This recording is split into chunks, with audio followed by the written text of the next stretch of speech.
ইলিশ মাছের তরকারি সর্ষে বাটা দিয়ে,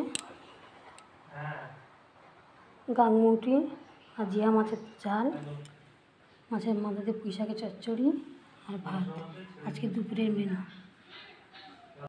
দেখুন এখানে নদীর মাছ,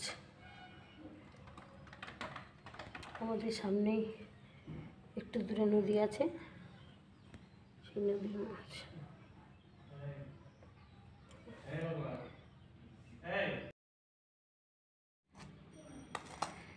আজকে করব পেঁয়াজ কুচি গাংমুটি ভাজা,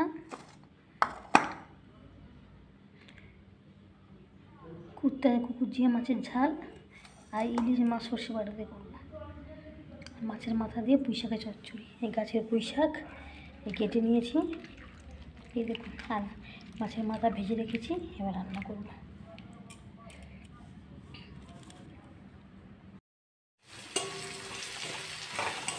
মেঘলা আকাশ, কারেন্টও নেই,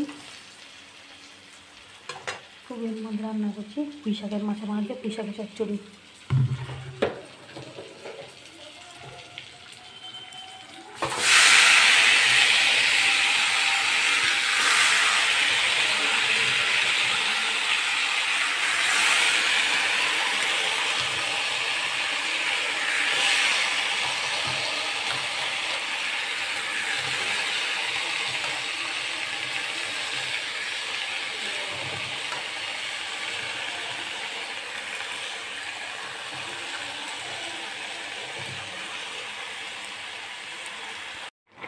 দেখুন চচ্চড়িটা হয়ে এসছে, একটু পরে আমি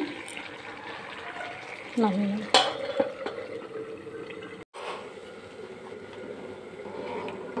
ভাতটা বসিয়ে নিয়েছি, ফুটে এসছে।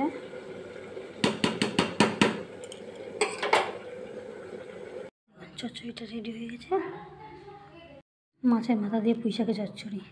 এই রেসিপিটি জানতে চাইলে আমার চ্যানেলে গিয়ে দেখে নেবেন। মাছের ঝালের জন্য টমেটো, পেঁয়াজ, শুকনো লঙ্কা, রসুন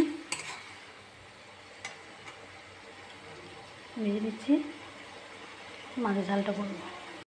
এই দেখুন মাছের ঝালটা রেডি হয়ে গেছে, এবার আমি ইলিশ মাছের সর্ষে ইলিশটা বসিয়ে দেবো।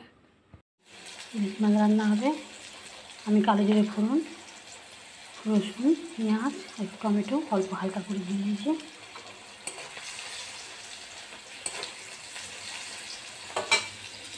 এর মধ্যে আমি একটু হলুদ গুঁড়ো আর সর্ষে বাটা দিয়ে দেবো, দিয়ে ফুটে উঠলে মাছের জল দিয়ে মাছটা করে দেবো।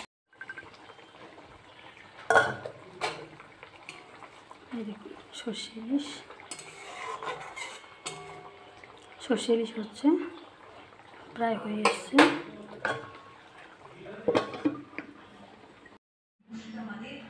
এই দেখুন সর্ষে ইলিশটা রেডি হয়ে গেছে। ভাত, সর্ষে ইলিশের তেল গরম ভাতের সঙ্গে খাওয়া হবে।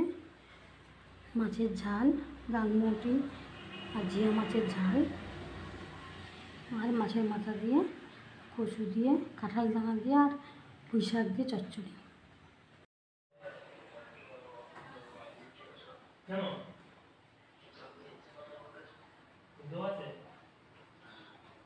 আমাদের দেবে নাকি?